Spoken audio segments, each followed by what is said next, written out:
Hello everyone, welcome to mentors.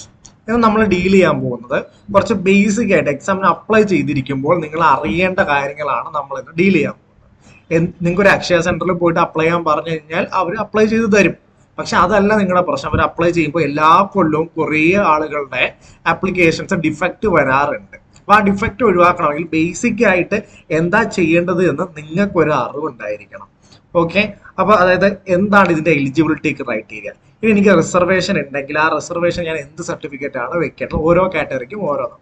അപ്പൊ ഇതൊക്കെ ഒന്ന് ബേസിക് ആയിട്ട് മനസ്സിലാക്കി പോയി കഴിഞ്ഞാൽ തന്നെ നമുക്ക് അതിനുള്ള സർട്ടിഫിക്കറ്റുകൾ അപ്ലോഡ് ചെയ്യാൻ സാധിക്കും. ഓക്കെ, അപ്പോൾ നമുക്കതൊന്ന് ഓരോന്നായിട്ട് നോക്കി പോകാം. വളരെ പെട്ടെന്ന് തന്നെ നമുക്കത് തീർത്തു പോകാം, വെറുതെ ലാഗ് എടുപ്പിക്കുന്നില്ല. അപ്പൊ ഇതില് ഒന്നാമായിട്ട് നമ്മൾ നോക്കാം എലിജിബിലിറ്റി ആയിട്ട് ബന്ധപ്പെട്ടുള്ള കാര്യങ്ങൾ. എക്സാമിന് അപ്ലൈ ചെയ്യാൻ 3 എലിജിബിലിറ്റി ക്രൈറ്റീരിയകളാണ് പറയുന്നത്. ഒന്ന് നാഷണാലിറ്റി ആൻഡ് നേറ്റിവിറ്റി, അതായത് ഇന്ത്യക്കാരനാണോ കേരളത്തിലുള്ളതാണോ എന്നുള്ള സംഭവമാണ്. കേരളത്തിലല്ലാത്തവർക്കും എക്സാം എഴുതാൻ പറ്റും, റിസർവേഷൻ ഒന്നും ക്ലെയിം ചെയ്യാൻ പറ്റില്ല എന്നേ ഉള്ളൂ. പക്ഷെ ഇന്ത്യക്കാരനായിരിക്കണം എക്സാം എഴുതണമെങ്കിൽ. പിന്നെ അക്കാഡമിക് ക്വാളിഫിക്കേഷൻ, 5 ഇയറുകാർക്ക് +2 പാസ്സായ ആളുകളാണ് 5 ഇയർ LLB എടുക്കുന്നത്. ഡിഗ്രി പാസ്സായ ആളുകളാണ് 3 ഇയർ LLB എടുക്കുന്നത്. പിന്നെ ഏജിന്റെ ഒരു കാര്യമാണ്. നമുക്ക് ഇതൊക്കെ ഓരോന്നായിട്ട് നോക്കിയപ്പോൾ കുറെ കൺഫ്യൂഷൻ വരും. എനിക്ക് +2ന്റെ സർട്ടിഫിക്കറ്റ് കിട്ടിയിട്ടില്ല, ഡിഗ്രിയുടെ സർട്ടിഫിക്കറ്റ് കിട്ടിയിട്ടില്ല, ഞാൻ എഴുതാൻ എല്ലാം നമുക്ക് ഡീൽ ചെയ്യാം. അപ്പോൾ ഒന്നാമത് നേറ്റിവിറ്റി ആൻഡ് നാഷണാലിറ്റി. ഇതുമായിട്ട് ബന്ധപ്പെട്ട സർട്ടിഫിക്കറ്റ് ഇത് എല്ലാവർക്കും കോമൺ ആയിട്ട് ആവശ്യമുള്ള കാര്യമാണ്. അപ്പോൾ ഇതുമായിട്ട് ബന്ധപ്പെട്ട സർട്ടിഫിക്കറ്റിൽ 4 എണ്ണമാണ് ഉള്ളത്. 3 എണ്ണം നമുക്ക് ഒരാളുടെ സഹായം ഇല്ലാതെ നമ്മുടെ കയ്യിൽ തന്നെ ഉണ്ടാവും.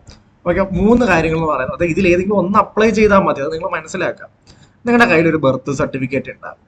ബർത്ത് സർട്ടിഫിക്കറ്റ് നിങ്ങൾ ഇന്ത്യയിൽ ജനിച്ചതാണ്, നിങ്ങൾ ജനിച്ചത് കേരളത്തിലാണ് എന്നുള്ളത് പ്രൂഫായിട്ട് നമുക്ക് വെക്കാം. ഈ ഒരു സർട്ടിഫിക്കറ്റ് 2 കാര്യത്തിനും വേണ്ടി വെക്കാം, അവിടെ തീരും. സപ്പോസ് ഈ സർട്ടിഫിക്കറ്റ് അത് നിങ്ങളുടെ സ്റ്റേറ്റ് കേരളം അല്ല, അല്ലെങ്കിൽ നിങ്ങൾ ജനിച്ചത് ഇന്ത്യക്ക് പുറത്തൊക്കെ ആണെങ്കിൽ അപ്പൊ അതിൽ അത് ഉണ്ടാകില്ല. രണ്ടാമത്തെ ഓപ്ഷൻ നമുക്കുള്ളത് ഇവിടെ കൊടുത്തിട്ടുണ്ട്. ഇതാണ് SSLC സർട്ടിഫിക്കറ്റ് വെക്കാൻ മതി. ഇതിൽ മിസ്റ്റേക്ക് ഉണ്ട്. അതായത് SSLC സർട്ടിഫിക്കറ്റിന്റെ അകത്ത് സ്റ്റേറ്റുകാരുടെ SSLC സർട്ടിഫിക്കറ്റിൽ മാത്രമേ പ്ലേസ് ഓഫ് ബർത്ത് ഉള്ളൂ. അത് നിങ്ങൾ കൃത്യമായിട്ട് മനസ്സിലാക്കാം. ഓക്കെ, CBSE ആണോ ICSEക്കാരും ആണെങ്കിൽ ഇങ്ങനെയാണ് അബദ്ധം പറ്റുന്നത്. നിങ്ങൾ നേരെ SSLC സർട്ടിഫിക്കറ്റ് എടുത്ത് വെക്കുക, അവർ നോക്കുമ്പോൾ അത് മതി എന്ന് കൊടുത്തിട്ടുണ്ട് എന്ന് പറയും. പക്ഷെ അതല്ല, അതിൽ പ്ലേസ് ഓഫ് ബർത്ത് ഉണ്ടാവണം. അത് ICSEയിലും CBSEയിലും ഇല്ല. നിങ്ങൾ അത് ആ കാറ്റഗറി വരുന്നവരാണെങ്കിൽ നിങ്ങൾ SSLC സർട്ടിഫിക്കറ്റ് വെച്ചിട്ട് കാര്യമില്ല, അത് വെക്കരുത്. നിങ്ങൾ ബർത്ത് സർട്ടിഫിക്കറ്റ് തന്നെ വെക്കുക. SSLC വെക്കാൻ എന്തായാലും പറ്റില്ല. മൂന്നാമത് നിങ്ങൾക്കുള്ളൊരു ഓപ്ഷൻ എന്ന് പറയുന്നത് പാസ്പോർട്ട് വയ്ക്കാം. പാസ്പോർട്ടിലും പ്ലേസ് ഓഫ് ബർത്ത് ഉണ്ട്. ആ റെലവെന്റ് ആയിട്ടുള്ള പ്ലേസ് ഓഫ് ബർത്ത് പറയുന്ന പേജാണ് അപ്ലോഡ് ചെയ്ത് കൊടുക്കേണ്ടത്. സപ്പോസ് അങ്ങനെ പാസ്പോർട്ട് നിങ്ങളുടെ കയ്യിൽ ഇല്ല, അങ്ങനെയാണെങ്കിൽ 3 രീതിയിൽ നിങ്ങൾക്ക് ഇന്ത്യക്കാരനാണെന്നോ അല്ലെങ്കിൽ നിങ്ങൾ കേരളത്തിലുള്ള ഒരാളാണെന്നോ തെളിയിക്കാൻ പറ്റുന്നില്ല എന്നുള്ള സാഹചര്യം വരികയാണെങ്കിൽ, നമുക്ക് നാട്ടിൽ സ്വത്തുണ്ടെങ്കിൽ നാട്ടിൽ തന്നെയാണ് താമസിക്കുന്നത്, അങ്ങനെ ആണെങ്കിൽ നമുക്ക് നാട്ടിലെ പഞ്ചായത്ത് അല്ലെങ്കിൽ വില്ലേജ് ഓഫീസിൽ പോയിട്ട് വില്ലേജ് കൊടുത്തിട്ടുണ്ട്. വില്ലേജ് ഓഫീസിൽ നിന്ന് നാഷണാലിറ്റിക്ക് വേണ്ടിയിട്ടൊരു സർട്ടിഫിക്കറ്റും അതുപോലെ നേറ്റിവിറ്റിക്ക് വേണ്ടിയിട്ടൊരു സർട്ടിഫിക്കറ്റ് നമുക്ക് ചോദിച്ച് കരസ്ഥമാക്കാവുന്നതേ ഉള്ളൂ. അപ്പം നേരെ പോയി നാഷണാലിറ്റി നേറ്റിവിറ്റി സർട്ടിഫിക്കറ്റിന് അപ്ലൈ ചെയ്യേണ്ട ആവശ്യമില്ല. കാരണം നിങ്ങളുടെ കയ്യിലുള്ള ഡോക്യുമെന്റ് വെച്ച് തന്നെ നിങ്ങൾക്ക് അപ്ലൈ ചെയ്യാം. ഈ പറഞ്ഞ ഡോക്യുമെന്റ്സ് ഒക്കെ കയ്യിലുണ്ടെങ്കിൽ നിങ്ങൾക്ക് അത് കൊടുത്താൽ മതി. അതില്ല, അല്ലെങ്കിൽ അതിലൊന്നും സ്ഥലം കറക്റ്റ് അല്ല എന്നുള്ള സാഹചര്യം ഉണ്ടെങ്കിൽ മാത്രമേ ഈ നാഷണാലിറ്റി സർട്ടിഫിക്കറ്റും നേറ്റിവിറ്റി സർട്ടിഫിക്കറ്റും സെപ്പറേറ്റ് ആയിട്ട് പോയിട്ട് എടുക്കേണ്ടതുള്ളൂ. അത് നിങ്ങൾ കൃത്യമായിട്ട് മനസ്സിലാക്കാം. അപ്പൊ അത് കഴിഞ്ഞ് ഇനി അക്കാഡമിക് ക്വാളിഫിക്കേഷനായിട്ട് ബന്ധപ്പെട്ടിട്ടുള്ള സർട്ടിഫിക്കറ്റ് അപ്ലോഡ് ചെയ്യേണ്ട ആവശ്യം വരാറില്ല. നിങ്ങൾ മനസ്സിലാക്കുക. കാരണം ഇപ്പൊ +2 എഴുതിയ ഒരാളാണെങ്കിൽ +2ന്റെ നമുക്ക് TCയും അല്ലെങ്കിൽ അവിടെ നമുക്ക് ഒറിജിനൽ മാർക്ക് ലിസ്റ്റ് ഒന്നും നമുക്ക് കിട്ടിയിട്ടില്ല. അപ്പൊ നിങ്ങൾ അപ്പിയറിംഗ് കൊടുത്താൽ മതി. +2 അപ്പിയറിംഗ് കൊടുത്താൽ മതി. ഡിഗ്രി ഇപ്പൊ നിങ്ങളുടെ പരീക്ഷ നടക്കുന്നതേ ഉള്ളൂ എങ്കിലും നിങ്ങൾക്ക് ഇതിന് അപ്ലൈ ചെയ്യാം. നിങ്ങൾ appearing degree final exam appearing കൊടുത്താൽ മതി. എന്നിട്ട് കോളേജിൽ അഡ്മിഷൻ എടുക്കാൻ ചെല്ലുമ്പോൾ നമ്മൾ ഈ പറഞ്ഞ TCയും അതുപോലെ തന്നെ ഒറിജിനൽ സർട്ടിഫിക്കറ്റും അതുപോലെ തന്നെ നമ്മൾ ഒറിജിനൽ മാർക്ക് ലിസ്റ്റ് ഒക്കെ കൊടുത്താൽ മതി. ഡിഗ്രി സർട്ടിഫിക്കറ്റ് കിട്ടാൻ പിന്നെയും വൈകും. അപ്പൊ അതൊക്കെ ആ കിട്ടുന്ന സമയത്ത് കൊടുത്താൽ മതി. പക്ഷെ കോളേജിൽ അഡ്മിഷൻ എടുക്കാൻ പോകുമ്പോൾ TCയുമായിട്ടായിരിക്കണം വരേണ്ടത്. ഡിഗ്രി കഴിഞ്ഞു അല്ലെങ്കിൽ +2 കഴിഞ്ഞാൽ TCയുമായിട്ട് വേണം വരാൻ. അപ്പൊ അതാണ് അതിന്റെ ബേസിക് ആയിട്ടുള്ള കാര്യം. പിന്നെ 5 ഇയറിന്റെ കാര്യമാണ് ഇവിടെ പറയുന്നത്. 5 ഇയറിന്റെ ബേസിക് ആയിട്ടുള്ള ക്വാളിഫിക്കേഷൻ എന്ന് പറഞ്ഞാൽ +2 പാസ്സായിട്ടുണ്ടാകണം. 45% മാർക്കിലായിരിക്കണം +2 പാസ്സായിട്ടുണ്ടാകേണ്ടത് കോളേജിൽ അഡ്മിഷൻ കിട്ടണമെങ്കിൽ. അപ്പൊ കുറെ പേര് NIOSലും അല്ലെങ്കിൽ 10ാം ക്ലാസ് കഴിഞ്ഞ് പോളിടെക്നിക്കും പഠിച്ചവരായിരിക്കും. നിങ്ങൾ NIOSും പോളിടെക്നിക്കും പഠിപ്പിക്കുമ്പോൾ തന്നെ പറയുന്നുണ്ട് ഇത് +2 ഇക്വലൻസി ആണ് നിങ്ങൾക്ക് തരുന്നത്. അപ്പൊ ഇത് +2ന് ഇക്വലന്റ് ആയിട്ട് തന്നെ ട്രീറ്റ് ചെയ്യുന്ന കാര്യമാണ്. അപ്പൊ പോളിടെക്നിക് ആണ് നിങ്ങൾ പഠിച്ചതെങ്കിൽ നിങ്ങൾ മനസ്സിലാക്കുക, നിങ്ങൾക്ക് 5 ഇയർ LLB ആണ് എഴുതാൻ പറ്റുന്നത്, 3 ഇയർ LLB എഴുതാൻ പറ്റില്ല. അതുപോലെ നിങ്ങൾ NIOSലാണ് നിങ്ങളുടെ +2 കംപ്ലീറ്റ് ചെയ്തെങ്കിലും നിങ്ങൾക്ക് 5-year LLBയുടെ എൻട്രൻസ് എഴുതാം, കോളേജിൽ അഡ്മിഷൻ എടുക്കാവുന്നതാണ്. ഇപ്പൊ നമുക്ക് 3-yearന്റെ കാര്യം നോക്കുകയാണെങ്കിൽ കേരളത്തിലുള്ള ഏത് യൂണിവേഴ്സിറ്റിയിൽ നിങ്ങൾ നിങ്ങളുടെ ഡിഗ്രി കംപ്ലീറ്റ് ചെയ്തിട്ടുണ്ടെങ്കിലും നിങ്ങൾക്ക് സ്വാഭാവികമായിട്ടും ഈ എൻട്രൻസ് എഴുതാം, കോളേജിൽ അഡ്മിഷൻ എടുക്കാം. ഇപ്പൊ നിങ്ങൾ ഡിഗ്രിയുടെ ഫൈനൽ സെമസ്റ്റർ എക്സാം എഴുതുന്നേ ഉള്ളൂ, അപ്പൊ നിങ്ങളുടെ സർട്ടിഫിക്കറ്റ് നിങ്ങൾ പാസ്സായില്ലോ എന്നൊന്നും ഉറപ്പൊന്നുമില്ല, നിങ്ങൾ ഒന്നും പേടിക്കണ്ട. അപ്പിയറിംഗിന് കൊടുത്ത് നിങ്ങൾ എക്സാം എഴുതുക, കോളേജിൽ അഡ്മിഷൻ എടുക്കുന്ന സമയമാകുമ്പോൾ നിങ്ങൾ അത് പാസ്സായാൽ മതി, വേറെ പ്രശ്നങ്ങളൊന്നും തന്നെ ഇല്ല എന്നുള്ളത് നിങ്ങൾ കൃത്യമായിട്ട് മനസ്സിലാക്കിക്കൊള്ളുക. ഇനി കേരളത്തിന് പുറത്ത് പഠിച്ചവരാണെങ്കിൽ നിങ്ങൾക്ക് അതായത് നിങ്ങൾക്ക് ഇവിടെ ഇക്വലൻസി ഉണ്ടോ എന്ന് നിങ്ങളൊന്ന് ചെക്ക് ചെയ്ത് നോക്കിയാൽ മതി. ഇതൊക്കെ വളരെ എളുപ്പമുള്ള കാര്യമാണ്. അത്യാവശ്യം യൂണിവേഴ്സിറ്റി എല്ലാം ഇവിടെ ഇക്വലൻസി ഉണ്ട്. നിങ്ങൾക്ക് അറിയണമെങ്കിൽ ഇപ്പം കേരള യൂണിവേഴ്സിറ്റിയോ എംജി യൂണിവേഴ്സിറ്റിയോ എടുക്കുമ്പോൾ അതിന്റെ വെബ്സൈറ്റ് എടുക്കുമ്പോൾ തന്നെ അവിടെ ഇക്വലൻസി എന്ന് പറഞ്ഞിട്ടൊരു മേളിലൊരു ഏരിയ ആണ്. അത് ക്ലിക്ക് ചെയ്തിട്ട് നമ്മുടെ സർട്ടിഫിക്കറ്റ് കൊടുക്കുക, അല്ലെങ്കിൽ ഇന്ന കോളേജ് ആണെന്ന് കൊടുത്താൽ മതി, അല്ലെങ്കിൽ ഇന്ന യൂണിവേഴ്സിറ്റി ആണെന്ന് കൊടുത്താൽ മതി. അവിടെ തന്നെ ഇതിന് ഇക്വലൻസി ഉണ്ടോ, ഇവർക്ക് അംഗീകാരം കൊടുക്കുന്നുണ്ടോ എന്നുള്ള കാര്യം വളരെ ഈസി ആയിട്ട് നമുക്ക് അറിയാൻ പറ്റുന്ന കാര്യമാണ്. അതുപോലെ നമ്മൾ ഡിസ്റ്റന്റിൽ ഇപ്പൊ ഇഗ്നോ വഴി എടുത്തത് ഇതിനൊക്കെ നമുക്ക് ക്വാളിഫിക്കേഷൻ ഉണ്ടോ, ഇതിനൊക്കെ ഇക്വലൻസി ഉണ്ടോ അവിടെ തന്നെ ചെക്ക് ചെയ്ത് നോക്കുക. അപ്പൊ നിങ്ങൾക്ക് ആ ഒരു ടെൻഷൻ വേണ്ട. ഇനിയിപ്പോ ഉണ്ടെങ്കിലോ ഇല്ലെങ്കിലോ അയാൾ പറഞ്ഞതല്ലേ ഇയാൾ പറഞ്ഞതല്ലേ എന്നൊക്കെയുള്ള ഡൗട്ട് ആണെങ്കിൽ അതിന് വരെ നിങ്ങൾ തന്നെ നോക്കിക്കും.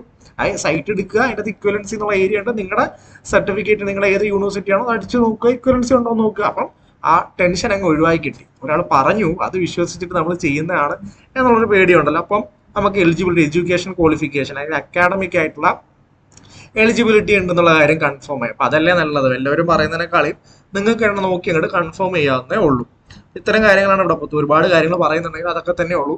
ഇപ്പൊ 50% ഇല്ലാണ്ട് ഡിഗ്രി പാസ്സാവാനൊന്നും പറ്റത്തില്ല. പഴയ ആളുകൾ ശ്രദ്ധിക്കുക.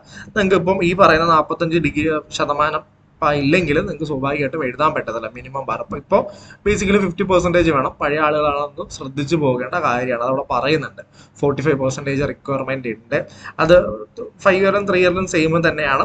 പിന്നെ കാറ്റഗറിക്ക് ചെറിയ ഒരു ഇട് കൊടുക്കുന്നുണ്ട്. ഇപ്പൊ SC/ST ആണെങ്കിൽ നിങ്ങൾക്ക് 40% മതി. അല്ലെങ്കിൽ SC/BC കാറ്റഗറിയിലേക്ക്, അതായത് നമ്മൾ പഴയ OBC കാറ്റഗറി, SC/BC കാറ്റഗറിയിൽ വരുന്ന ആളുകളൊക്കെ ആണെങ്കിൽ 42% മാർക്കായിട്ടും മതി. അതൊക്കെയാണ് എല്ലാ ബേസിക് ആയിട്ടുള്ള കാര്യങ്ങൾ. ഈസിയാണ്, ടെൻഷൻ ഒന്നും ആവണ്ട. പിന്നെ ഏജിന്റെ കാര്യത്തിൽ ശ്രദ്ധിക്കുക. 3 ഇയർ LLBക്ക് യാതൊരു ഏജിന്റെ പ്രശ്നമില്ല. നിങ്ങൾക്ക് എന്തായാലും 17 ഒക്കെ കഴിഞ്ഞിട്ടുള്ള ആളുകളാണ്. Age bar, upper age bar എന്ന് പറയുന്ന ഒരു പരിപാടി ഇല്ല. ഏത് പ്രായമാണെങ്കിലും നിങ്ങൾക്ക് എക്സാമിന് അപ്ലൈ ചെയ്യാൻ ഒരു പ്രശ്നവുമില്ല. ഇനിയിപ്പോ നിങ്ങൾ 5 ഇയർ LLB എഴുതാൻ വരികയാണെങ്കിൽ നിങ്ങൾ മനസ്സിലാക്കുക, ഈ വർഷം ഡിസംബർ 31 ആകുമ്പോൾ നിങ്ങൾക്ക് 17 വയസ്സ് തികയണം. അങ്ങനെ 17 വയസ്സ് തികയാണെങ്കിലാണ് നിങ്ങൾക്ക് ഈ എൻട്രൻസിന് അപ്ലൈ ചെയ്യാനും അതുപോലെ പരീക്ഷ എഴുതാനും ക്വാളിഫിക്കേഷൻ ഉള്ളത്. ഓക്കെ, അത്രേ ഉള്ളൂ. ഈ വർഷം 2027 ഡിസംബർ 31 ആവുന്നതിന് മുന്നേ ആയിട്ട് നിങ്ങൾക്ക് 17 വയസ്സാകണം. അത്രേ ഉള്ളൂ ഇതിന്റെ റിക്വയർമെന്റ് എന്ന് പറയാം. ഇത്രയാണ് ബേസിക് ആയിട്ടുള്ള നമ്മുടെ എലിജിബിലിറ്റി ക്രൈറ്റീരിയ എന്ന് പറയും. എക്സാമിന് അപ്ലൈ ചെയ്യാൻ ആവശ്യമായിട്ടുള്ള സർട്ടിഫിക്കറ്റുകൾ എന്തൊക്കെയാണ്? ഇതാണ് മോസ്റ്റ്ലി എല്ലാവരെയും വളരെ കൺഫ്യൂസിങ് ആക്കുന്ന ഒരു എലമെന്റ് എന്ന് പറയുന്നത്. അപ്പൊ നിങ്ങൾ അതിന്റെ ലിസ്റ്റ്, പ്രോസ്പെക്ടസ് എടുത്ത് ലിസ്റ്റ് നോക്കുകയാണെങ്കിൽ ഇതിൽ ഈ പറയുന്ന nativity, age, non creamy layer, community, income, അങ്ങനെ ഒരുപാട് കാര്യങ്ങളുണ്ട്. ഇതെല്ലാം നിങ്ങൾക്ക് ആവശ്യമായിട്ടുള്ള സർട്ടിഫിക്കറ്റുകളാണോ എന്ന് ചോദിച്ചു കഴിഞ്ഞാൽ അല്ല. നിങ്ങൾക്ക് ആവശ്യമുള്ള കുറച്ച് സർട്ടിഫിക്കറ്റുകളേ ഉള്ളൂ. ഇത് ഓരോന്നും ഓരോ കമ്മ്യൂണിറ്റീനെ അല്ലെങ്കിൽ നമ്മൾ തുടങ്ങുന്ന റിസർവേഷനെ ഒക്കെ ഡിപ്പെൻഡ് ചെയ്തിരിക്കും. അപ്പൊ നിങ്ങൾക്ക് ആവശ്യമുള്ളത് മാത്രമേ നിങ്ങൾ അപ്ലോഡ് ചെയ്യേണ്ട ആവശ്യമുള്ളൂ. അത് നിങ്ങൾ മനസ്സിലാക്കി. പറഞ്ഞിരിക്കുന്ന ഈ ലിസ്റ്റ് മൊത്തം ഒന്നും നിങ്ങൾക്ക് ആവശ്യമുള്ളതല്ല. അപ്പൊ നമുക്കത് ഓരോന്നായിട്ട് നോക്കാം. അതായത് ബേസിക് ആയിട്ട് എല്ലാ കാറ്റഗറിയിലും വരുന്ന ആളുകൾക്ക്, ഇപ്പോഴാണ് വന്നത്, എല്ലാ കാറ്റഗറിയിലും വരുന്ന ആളുകൾക്ക് ഒരേപോലെ അപ്ലിക്കബിൾ ആവുന്ന കാര്യം 2 എണ്ണമേ ഉള്ളൂ. നാഷണാലിറ്റി നേറ്റിവിറ്റി സർട്ടിഫിക്കറ്റുകൾ, അതുപോലെ തന്നെ പ്രൂഫ് ടു, അതായത് നിങ്ങളുടെ ഏജ് പ്രൂവ് ചെയ്യാനുള്ള certificate. Okay, certificate prove your age. Nationality nativity നമ്മൾ മുന്നേ തന്നെ ഡീൽ ചെയ്തിട്ടുള്ള ഒരു ഏരിയ ആണ്. എന്താണ് നാഷണാലിറ്റി നേറ്റിവിറ്റിയും കാണിക്കാൻ വേണ്ടി നിങ്ങൾക്ക് കോമൺ ആയിട്ട് ബർത്ത് സർട്ടിഫിക്കറ്റ് അപ്ലോഡ് ചെയ്യാം. ബർത്ത് സർട്ടിഫിക്കറ്റ് ഇതിൽ ഏതെങ്കിലും ഒന്ന് മതി. ബർത്ത് സർട്ടിഫിക്കറ്റ് നിങ്ങൾ ഇന്ത്യക്കാരനാണെന്നും കേരളത്തിലുള്ള ആളാണെന്നും ഉണ്ടെങ്കിൽ അത് കഴിഞ്ഞു, വേറെ ഒരു സർട്ടിഫിക്കറ്റും തപ്പിപ്പോണ്ട. അതിൽ അങ്ങനെ അല്ല എന്നുള്ള പക്ഷമാണെങ്കിൽ നിങ്ങൾക്ക് എന്താണ് SSLC സർട്ടിഫിക്കറ്റ് ഉപയോഗിക്കാം. അതിൽ ശ്രദ്ധിക്കുക, കൃത്യമായിട്ട് ശ്രദ്ധിക്കുക. CBSE ICSEയുടെ SSLC സർട്ടിഫിക്കറ്റുകളിൽ യൂഷ്വലി പ്ലേസ് ഓഫ് ബർത്ത് ഉണ്ടാവുകയില്ല. അങ്ങനെയാണെങ്കിൽ ഈ സർട്ടിഫിക്കറ്റ് വെക്കുന്നതിൽ ഒരു അർത്ഥവും ഇല്ല. പിന്നെ നമുക്ക് പാസ്പോർട്ടാണ് ഉപയോഗിക്കാൻ പറ്റുക. പാസ്പോർട്ട് ഇല്ലാത്ത പക്ഷം, പാസ്പോർട്ടിൽ അല്ലെങ്കിൽ ഇതുപോലെ ഇന്ത്യക്കാരനല്ല, അല്ലെങ്കിൽ ഇന്ത്യയിൽ നിന്നുള്ള ഒരു പാസ്പോർട്ട് ഇല്ല എന്നുള്ളൊരു സിറ്റുവേഷൻ ആണെങ്കിൽ നേരത്തെ ഞാൻ പറഞ്ഞിരുന്നു, നിങ്ങൾക്ക് എന്താണ് nationality and nativity certificate village ഓഫീസിൽ പോയിട്ട് അപ്ലൈ ചെയ്ത് ആ സർട്ടിഫിക്കറ്റ് അപ്ലോഡ്. അപ്പൊ ഇതിൽ ഏതെങ്കിലും ഒന്നേ ആവശ്യമുള്ളൂ. അപ്പൊ ഇതിൽ ഏതെങ്കിലും ഒന്ന് അപ്ലോഡ് ചെയ്താൽ മതി. ബർത്ത് സർട്ടിഫിക്കറ്റ് ഇതെല്ലാം കറക്റ്റായിട്ട് കയ്യിലുള്ള ആളുകളാണെങ്കിൽ വെറുതെ പോയി നാഷണാലിറ്റിക്കൊക്കെ അപ്ലൈ ചെയ്ത് സമയം കളയേണ്ട ആവശ്യമില്ല. ഇനി ഏജ് കാണിക്കാൻ വേണ്ടിയിട്ട് നിങ്ങൾക്ക് എന്ത് ചെയ്യാം, ബർത്ത് സർട്ടിഫിക്കറ്റ് ഉപയോഗിക്കാം. ബർത്ത് സർട്ടിഫിക്കറ്റ് അത് നിങ്ങളുടെ ഡേറ്റ് ഓഫ് ബർത്ത് ഉണ്ട്, അത് വെച്ചിട്ട് നിങ്ങളുടെ ഏജ് കാണിക്കാം. അല്ലെങ്കിൽ SSLC ഉപയോഗിക്കാം. SSLCയിൽ പ്ലേസ് ഓഫ് ബർത്ത് ഉണ്ട് എന്ന് ഉറപ്പ് വരുത്തേണ്ട, ഡേറ്റ് ഓഫ് ബർത്ത് ഉണ്ട് എന്നുള്ളത് ഉറപ്പ് വരുത്തേണ്ടതുണ്ട്. ഓക്കെ, CBSEക്കാരും ICSEക്കാരും സ്റ്റേറ്റിൽ എന്തായാലും ഉണ്ട്. അപ്പൊ ഇത്രയാണ് ഇത് ഇത്രയാണ് ബേസിക് ആയിട്ട് എല്ലാവർക്കും ഒരുപോലെ വേണ്ടുന്ന സർട്ടിഫിക്കറ്റുകൾ. ഇനി ശ്രദ്ധിക്കുക, ജനറൽ കാൻഡിഡേറ്റ് ആണെങ്കിൽ ഇതിന് മുകളിൽ നിങ്ങൾക്ക് ഒരു സർട്ടിഫിക്കറ്റും ആവശ്യം ഇല്ല. നിങ്ങളുടെ പരിപാടി ഇവിടെ കഴിഞ്ഞു. ബാക്കിയൊക്കെ സ്വാഭാവികമായിട്ട് സർട്ടിഫിക്കറ്റ് ആയിട്ട് അപ്ലോഡ് ചെയ്യേണ്ട സിറ്റുവേഷൻ ഒന്നും നിങ്ങൾക്ക് വരുന്നില്ല. നിങ്ങൾക്ക് ഇവിടെ ഈ വീഡിയോ ഇവിടെ കണ്ട് നിങ്ങൾക്ക് അവസാനിപ്പിക്കാം. EWS റിസർവേഷൻ ഇല്ലെങ്കിൽ, EWS ഉണ്ടെങ്കിൽ നിങ്ങൾ അതിനുള്ള ബാക്കി പരിപാടികളുണ്ട്, അത് നമ്മൾ വെയിറ്റ് ചെയ്യേണ്ടി വരും. നമുക്കിനി എന്താണ് SCBC അഥവാ OBC എന്നറിയപ്പെടുന്ന ഈ ഒരു വിഭാഗത്തിന്റെ കാര്യം. അപ്പൊ നിങ്ങൾക്ക് ഈ പറഞ്ഞ സർട്ടിഫിക്കറ്റുകളുടെ മുകളിൽ ആകെ ഒരു നോൺ ക്രീമി ലെയർ കൂടെ മാത്രം വെച്ചാൽ മതി. ഇൻകത്തിനും അതിനും ഇതിനും വേണ്ടി ഒന്നും നടക്കണ്ട. നോൺ ക്രീമി ലെയർ സർട്ടിഫിക്കറ്റ് ഉണ്ടെങ്കിൽ അതങ്ങ് അപ്ലോഡ് ചെയ്ത് കൊടുക്കുക. അതില്ലെങ്കിൽ നിങ്ങൾ നോൺ ക്രീമി ലെയർ സർട്ടിഫിക്കറ്റ് വേണ്ടി അപ്ലൈ ചെയ്യണം. അപ്പൊ അതിന്റെ പ്രൊസീജിയേഴ്സ് ഒക്കെ ചെയ്ത് പോകേണ്ടതുണ്ട്. അത് വേറെയാണ്. കയ്യിലുണ്ടെങ്കിൽ ഈ നോൺ ക്രീമി ലെയർ മാത്രം കൊടുത്താൽ മതി. നിങ്ങൾക്ക് ആ റിസർവേഷൻ ക്ലെയിം സക്സസ്ഫുള്ളി നിങ്ങൾക്ക് കിട്ടും. ഓക്കെ, അപ്പൊ നിങ്ങളുടെ കാറ്റഗറി എന്താണെന്ന് നിങ്ങൾക്ക് അറിയുന്നുണ്ടാവണം. അത് നിങ്ങളുടേതായ ഒരു റിക്വയർമെന്റ് ആണ്, അത് നിങ്ങൾ മനസ്സിലാക്കുക. ഓക്കെ, അപ്പം നോൺ ക്രീമി ലെയർ സംഘടിപ്പിക്കണം. അത് എവിടുന്നാണ്? സ്റ്റേറ്റ് എഡ്യൂക്കേഷൻ പർപ്പസിന് വേണ്ടിയിട്ട് വില്ലേജ് ഓഫീസിൽ നിന്ന് വാങ്ങണം, താലൂക്കിൽ നിന്നല്ല. അതുപോലെ സെൻട്രൽ എഡ്യൂക്കേഷൻ പർപ്പസ് അല്ല, സ്റ്റേറ്റ് എഡ്യൂക്കേഷൻ പർപ്പസിന് വേണ്ടിയിട്ട് എവിടുന്ന് വാങ്ങണം? വില്ലേജ് ഓഫീസിൽ നിന്ന് വാങ്ങണം. തെറ്റിപ്പോകരുത്, ശ്രദ്ധിക്കുക. ഇതിലൊക്കെ അബദ്ധം പറ്റാറുണ്ട് ആളുകൾക്ക്. അതുപോലെ OEC കാറ്റഗറി, OEC കാറ്റഗറി പെടുന്ന ആളുകളാ എനിക്ക് എന്തായാലും സീറ്റ് റിസർവേഷൻ ഇല്ലല്ലോ എന്നൊക്കെ ചിന്തിക്കാറുണ്ട്.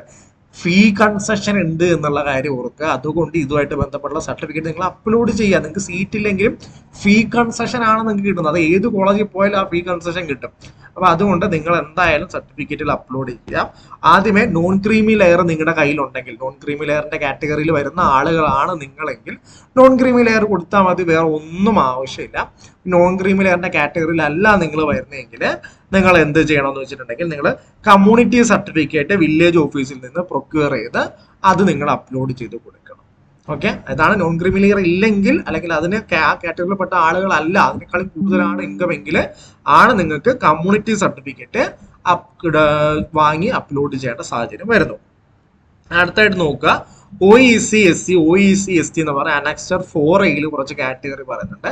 നിങ്ങൾക്കും ഫീ കൺസെഷൻ ഉണ്ട്. നിങ്ങളും സിമിലർ ആയിട്ട് non creamy layer community certificate അല്ലെങ്കിൽ community certificate income certificate from village officer in case of candidate belonging to community listed in 4A കാറ്റഗറിയിൽ വരുന്ന ആളുകളാണെങ്കിൽ നിങ്ങൾ സ്വാഭാവികമായിട്ട് ഈ പറഞ്ഞിരിക്കുന്ന 3 സർട്ടിഫിക്കറ്റുകളും കൂടെ അഡീഷണൽ ആയിട്ട് നമ്മൾ ആദ്യമേ പറഞ്ഞ കാറ്റഗറി ഏജ്, നാഷണാലിറ്റി, നേറ്റിവിറ്റി കഴിഞ്ഞ് കഴിഞ്ഞാൽ ആഡ് ചെയ്ത് കൊടുത്താൽ മതി. വേറെ ഒന്നിന്റെ ആവശ്യമില്ല. ഇതിൽ ഏതെങ്കിലും ഒന്നേ ആവശ്യം. ഇനി അടുത്ത വരുന്നതാണ് SC ST കാൻഡിഡേറ്റ്സ്. നിങ്ങൾ മനസ്സിലാക്കുക, നിങ്ങൾക്ക് ഈ പറയുന്ന ഇൻകം, നോൺ ക്രീമി ലെയർ ഇതൊന്നും വേണ്ട. കമ്മ്യൂണിറ്റി സർട്ടിഫിക്കറ്റ് തഹസീൽദാറിന്റെ നിന്ന് വാങ്ങി അതങ്ങ് അപ്ലോഡ് ചെയ്ത് കൊടുത്താൽ മതി, വേറെ ഒന്നും ചെയ്യണം. ഓക്കെ, അതായത് കമ്മ്യൂണിറ്റി സർട്ടിഫിക്കറ്റ് എവിടുന്ന്, ചിലർ വിചാരിക്കും കാസ്റ്റ് സർട്ടിഫിക്കറ്റ് എന്നൊക്കെ പറഞ്ഞു. കാസ്റ്റ് സർട്ടിഫിക്കറ്റ് അല്ല, കമ്മ്യൂണിറ്റി സർട്ടിഫിക്കറ്റ് ആണ് വാങ്ങേണ്ടത് തഹസീൽദാറിന്റെ. അത് വാങ്ങി അത് മാത്രം അപ്ലോഡ് ചെയ്ത് കൊടുത്താൽ പറയും മതി. ആദ്യമേ പറഞ്ഞതിന്റെ കൂടെ ഇതും കൂടെ ആവശ്യവും. ഇപ്പൊ SC ST കാറ്റഗറി കഴിഞ്ഞാൽ പിന്നെ നമ്മൾ ഡീൽ ചെയ്യുന്നത് EWS, ജനറലിന്റെ അകത്ത് തന്നെ വരുന്ന കാറ്റഗറിയാണ് EWS.